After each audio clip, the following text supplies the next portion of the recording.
JSE closed the day up by 0.4% at 26,926 points. We spoke to Johnny Lambridis from Element Investment Managers looking at today's trade. I mean, they seem to be very conservative, but I guess that's in line with our view that the consumer is under quite a lot of stress. And Adcock generally paints sort of a clear picture of what's really happening.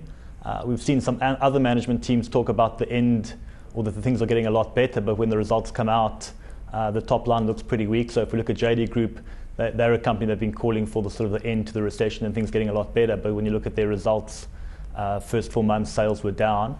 Adcock have been a bit more sanguine about their prospects, and arguably they're in a slightly more defensive sector in terms of pharma versus furniture.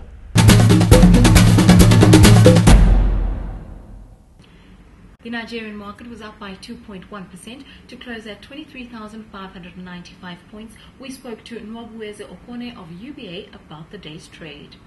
The auction on Monday, the demand was actually huge, but the CBN actually offered 250 million.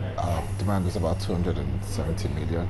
Just a shortfall about 20 million came out on the auction. But basically, we've seen the central bank actually at any point in time offering, selling out the total amount that they actually offer. I think the central bank's take is to gauge what an approximation of what the expected demand would be. The NSE 20 ended the day flat, but to the positive to close at 3,583 points. We spoke to Mercy Waitera from ABC Capital looking at today's trade. Well, we had automation of bonds trading late last year, which has put a lot of confidence in the market.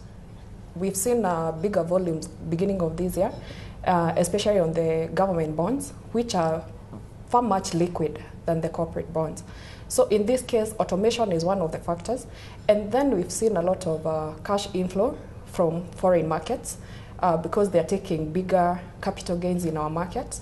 And on the other hand, institutions are also very encouraging. They're getting into our market and they're making the market get very liquid at the same time. For more news and videos, go to abndigital.com.